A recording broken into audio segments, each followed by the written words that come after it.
규제, 물가, 요금제도의 탄력성 여전히 거기에 발목이 잡혀가 헤어나오지 못하고 있는 상황이다 보니 에너지 전환 관련돼서 신속하게 움직일 수 없는 한국 전력 산업이 갖고 있는 숙제이고 투자가들 상당히 지쳐 있습니다. 그린 인프라 기업으로 변신하고 있는 유틸리티 기업으로는 어떤 기업에 좀 주목해야 될까요? 사실은 한국경제 구독자 여러분 안녕하세요. 허란 기자입니다. 퇴근길에 찾아가는 경제 한끼 시작하겠습니다. 오늘의 한 끼로는 탈탄소 시대의 유틸리티 기업의 변신을 준비했습니다. 든든한 한 끼를 책임져 주실 신지윤 KTB투자증권 리서치 센터장님 나와주셨습니다. 안녕하세요. 안녕하세요. 사실 유틸리티 기업이야말로 온실가스 발생의 주범이잖아요. 탄소 국경 조정 메커니즘도 가시화된 이런 탈탄소 시대에 유틸리티 기업을 어떻게 바라봐야 될까가 투자자들에게 고민일 것 같아요. 무작정 유틸리티 기업은 이제 안 돼라고 생각할 수는 없잖아요. 우리나라가 에너지 전환 관련 정책을 근본 정부 초기부터 적극적으로 시행을 하려 했다라는 건 이제 다 알고 있는 바죠. 그러나 효과가 나오는 건 상당히 점진적인 거거든요. 탈원전이란 부분도 사실 2020년대 초반 중반까지는 원전의 비중이 크게 줄지도 않고 석탄발전소도 과거에 잘못된 결정이라고 볼 수 있지만 어쨌든 지금 신규 발전소, 석탄발전소가 지금 적잖게 건설되고 있는 나라가 우리나라거든요. 4기가와트 이상. 그런 상황이니까 에너지 전환 관련돼서 신속하게 움직일 수 없는 그런 부분이 한국 전력 산업이 갖고 있는 좀 숙제이고 사실은 이제 위기는 뚜렷하고 기회는 조금 아득한 그런 상황인 건 분명하고 그런 것들이 주가에 꽤나 반영이 돼 있고 사실 이제 규제, 물가, 요금제도의 좀 탄력성 이런 부분들이 당연히 지금 보장돼서 가야 되는데 여전히 거기에 발목이 잡혀갖고 그 질곡에서 헤어나오지 못하고 있는 상황이다 보니 투자가들 상당히 지쳐 있습니다. 유틸리티 주식을 좀 단기적인 투자 관점에서 봤었을 때 사실 4분기 약세장을 전망하시는 전문가들이 많은데 이때 방어주 전략으로 유틸리티 기업이 통한다 이렇게 추천을 하시기도 하거든요. 하반기에 좀 염두에 두어야 할 유틸리티 투자 포인트는 뭐가 있을까요? 방어적이라고 한다라는 거는 투자가들이 좀 마음을 좀 놔야 되거든요. 채권 같은 어떤 일이 있더라도 이자 따박따박 나오고 이 원금 상환이 될 것이다라는 기대. 그래서 이제 자기의 어떤 인베스트먼트 호라이즌하고 투자 수익률 이런 부분들을 예측 가능성이 높아야 되는 건데 지금의 한국의 유틸리티 같은 경우는 한전 같은 경우는 역 커머디티 주식이라고 저는 말씀드리는데 커머디티 가격이 빠지면 주가가 오르고 커머디티 가격이 올라가면 주가가 내리는 왜 실적의 그 변동성이 초래되기 때문에 그거를 이제 작년도에 연료변동제 도입한다고 그러면서 드디어 탈피하나 보다라고 했더니 그거 이행을 지금 안 하고 있는 거잖아요. 연료비 연동제. 유가 석탄 가격, LNG 가격이 변하면은 그만큼 전기요금을 탄력적으로 바꿔 움직여 주겠다라는 수건 사업을 도입한다고 얘기했는데 도입을 했지만 시행은 안 하는. 가스공사 같은 경우에 비즈니스 모델도 되게 탄탄한데 이제 해외 자원개발 사업을 과거에 한 상흔이라고 해야 될까요? 그러다 보니까 이게 이제 외화부채가 많고 근데 유가의 변화에 따라 갖고 자산의 어떤 기본적인 가치의 평가가 달라지는 부분이 있다 보니 실적 변동성이 커서 배당을 얼마 할지 모르는 거거든요. 오래 못한다는 얘기 말씀드리는 게 아니고 기본적인 말씀드리는 건데요. 방어주로서 찾는다 이건 좀 아닌 것 같아요. 그러면 이제 유틸리티 기업의 변신 상황을 조금 더 이제 들여다 볼게요. 미국의 전력회사들을 보면 신재생 에너지 회사랑 똑같거든요. 국내에서도 이런 기업이 있지 않을까 싶은 기대감에 특히 이렇게 유틸리티 기업이 에너지 전환을 시도할 때 주목해야 될 기술은 뭐가 있을까요? 작년부터 우리나라 이제 많이 유행하는 단어가 그린 뉴딜이잖아요. 그 책을 제러미 러프킨이라는 분이 2019년 말에 이제 글로벌에 출간을 하고 우리나라에서 번역이 돼서 2020년 초에 나왔는데 그 사실은 이제 코로나19 터지고 나서 그린 뉴딜이 이제 전 세계적인 경기 부양책의 화두가 되면서 그 책에 부각이 됐는데 그 책을 보면은 결국 미국의 노후화된 전력 시스템을 대대적으로 개혁을 해야 된다.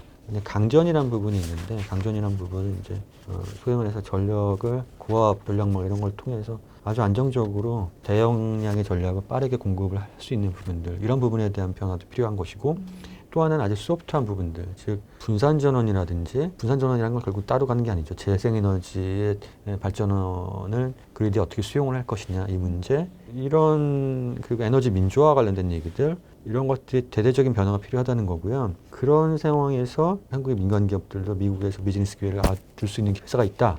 라고 말씀드리는 거죠. 질문 주신 기술과 관련해 말씀드리자면 분산 발전, VPP 관련해서 전력의 저장과 관련해 갖고 ESS 또 하나 수소 얘기 안 할 수 없겠네요. 이런 것들이 새로운 기술일 거고요.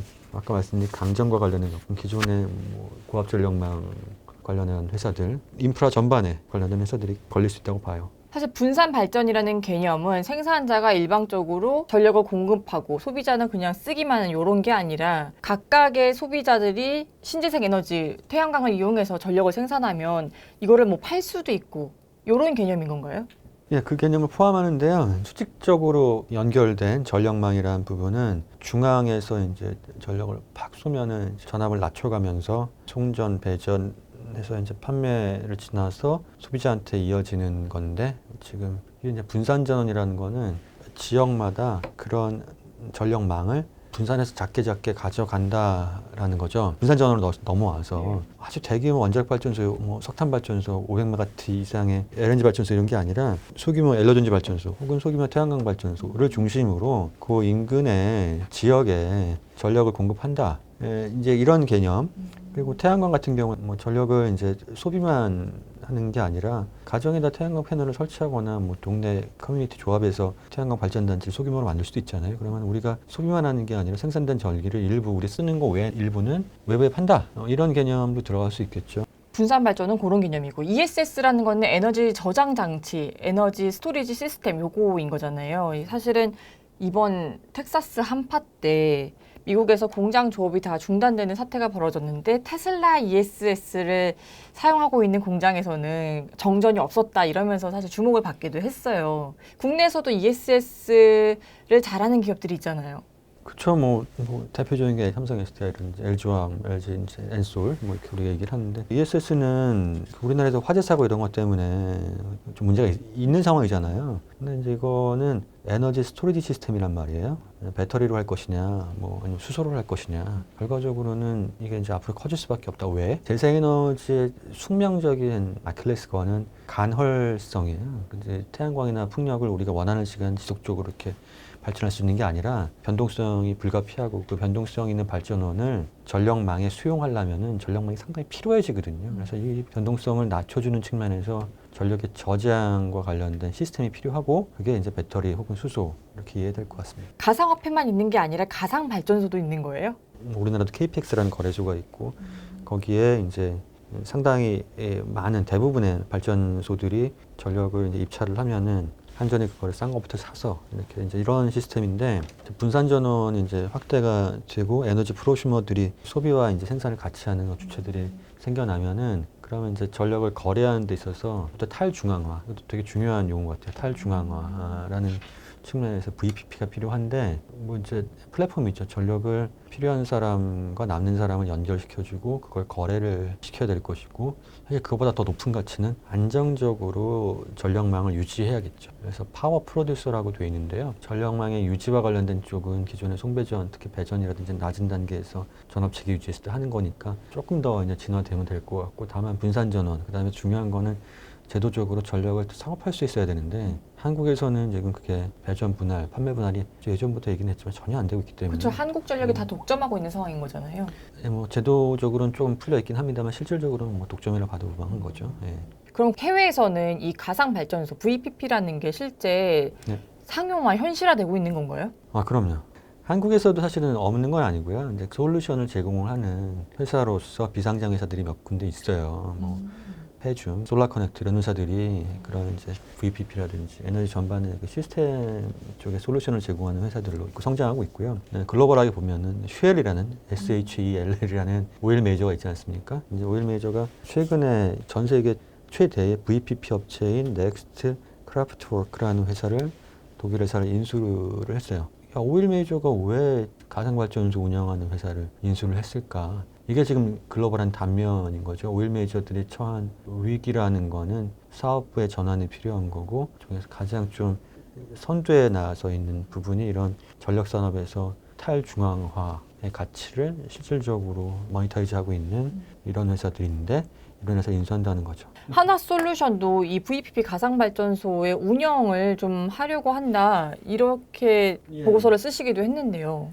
그래서 저희 이제 전혜영 연구원 의견에 따르면은 하나솔루션이 이제 화학회사이기도 하지만 큐셀이라는 이제 태양광 관련된 회사로 볼 수도 있고 VPP라는 가상발전소, 아까 태양광 관련해서는 또 디벨로퍼 이렇게 이제 새로운 쪽으로 변신을 많이 하는데 VPP 쪽에서는 독일에서 약 10만 가구 정도를 이제 뭐 가상발전소 시스템 운영하고 있다고 얘기를 하고 있습니다. 국내에서는 사실은 시장 자체가 아직은 형성된 게 아니기 때문에 해외 진출을 먼저 한 거네요. 그렇죠. 아리백 관련해갖고 기업이 전력을 직접 구매할 수 있는 제도 이런 것들을 도입하면서 관련한 뭐 시스템들이 조금씩 보완이 되다 보면은 뭐 VPP도 이제 재생에너지가 커지면서 당연히 더 따라올 거라고 생각해요. 제도 변화가 나타날 거라고 생각하는데 아직은 VPP까지 우리나라에서는 아직 못 갔다. 그게 사실입니다. 수소 생산 관련해서는 SK, 한화, 현대차, 효성그룹 등 사실 국내 대기업들은 다 뛰어든 상황이거든요. 그런데 센터장님께서 이 수소 밸류체인의 확장 국면에서 수혜를 볼 기업으로 한국가스공사를 또 꼽아주셨어요. 이유가 뭔가요? 근데 제가 이제 담당하고 있는 유틸리티 쪽에서 가스공사가 수소 관련된 행보가 과거에 비해서 조금 더 구체화되면서 수혜를 받을 가능성이 커졌다라는 측면에서 말씀드린 거고요. 막 나은 기업들 중에서 가스공사가 수소 관련된 탑이다라는 건 아닙니다.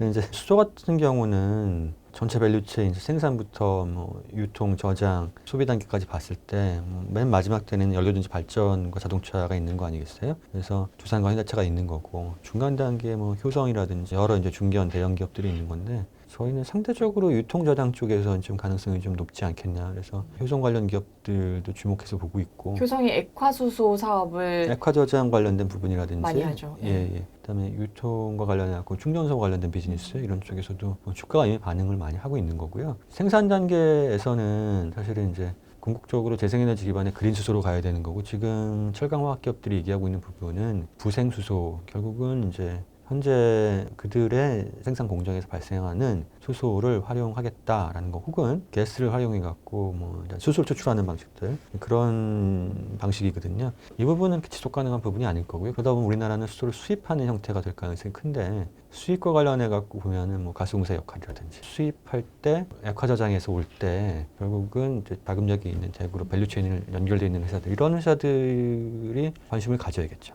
예. 그 밖에 그린 인프라 기업으로 변신하고 있는 유틸리티 기업으로는 어떤 기업에 좀 주목해야 될까요? 그럼 한전하고 가스공사 약간 안 좋은 부분만 많이 말씀드린 것 같은데 사실은 저희 회사에서는 그래서 재생에너지 쪽 관련 회사로 이렇게 뭐 유틸리티라는 뭐 전통의 관점으로 카테고리를 일단 묶는 게 아니라 아까 말씀드렸던 효성이라든지 효성 관련 기업들이라든지 하나솔루션이라든지 이런 쪽을 주의 깊게 유망하게 보고 있습니다. 그렇네요. 사실 새로운 에너지 전환의 시대에서는 기존의 유틸리티가 그 주도 기업이 아니라 사실 다른 쪽에서 뭐 화학 기업이든 중공업 기업이든 이쪽에서 오는 거네요. 그렇게 봐야겠죠. 그리고 한국에서 변화도 있고 이미 벌어지고 있는 글로벌한 그런 재생에너지 관련된 변화에서 민간 기업들은 이미 참여하고 있는 기업들이 있으니까 선택의 어떤 이 유니버스를 좀 바꿔야 된다고 보고 있습니다. 최근에 신용평가사가 탄소 발생의 주범인 박내 발전 회사들의 신용 등급을 하향 조정했거든요. 사실 증권사 리서치 센터에서도 이 기업 가치를 평가할 때 ESG 환경의 측면에서 비춰봐서 이제 좌초 자산에 대한 뭐 할인율을 더 정밀하게 매겨야 되는 거 아닌가 생각이 들기도 하는데요. 너무나 뭐 지당하신 말씀이고요. 발전자 회사들이 채권을 많이 발행하고 그린 채권, 그린 본드 발행했다고 많이 선전을 했지만 석탄 발전소를 많이 갖고 있고 석탄 발전과 관련된 금융은 하지 않겠다라는 이제 국제 금융기관뿐만 아니라 국내 금융기관들의 선언이 잇따르고 있고 최근에 있었던 일 중에 보면은 민간 석탄 발전 회사의 채권 발행에 미매각 사태가 벌어진 적이 있었죠. 예. 그래서 이제 신용평가 기관도 그런 부분을 감안을 해서 움직였다고 보고요. 당장 좌초자산이 현실화되는 건 아닌데 사실 유럽 같은 경우는 뭐 5년에서 10년 전에 이런 부분을 다 겪었어요. 되면서 뭐 반영을 시키거나 생각이 될 거라고 생각해갖고 주가 평가를 했던 거고요. 이미 우리나라는 아직 안 겪었던 일인데 겪을 거냐 안 겪을 거냐에 대해서는 그건 뭐 확실하지는 않습니다. 그런데 ESG가 꼭 환경만의 얘기는 아니지만 환경에 국한해서 말씀드리면은 비재무적인 정보를 재무적으로 내재화시킬 때 상대적으로 용이한 게 ESG 필라에서 E 필라인데 가장 많이 얘기되고 있는 게 이런 자산을 현실적으로 가치 평가를 해야 될 것이다. 그러면은 석탄발전소의 경제적 가치에 대해서 회계사분들이 평가를 할 때 고민을 하실 거고 애널리스트도 똑같이 고민을 하겠죠. 하고 있는 거고요.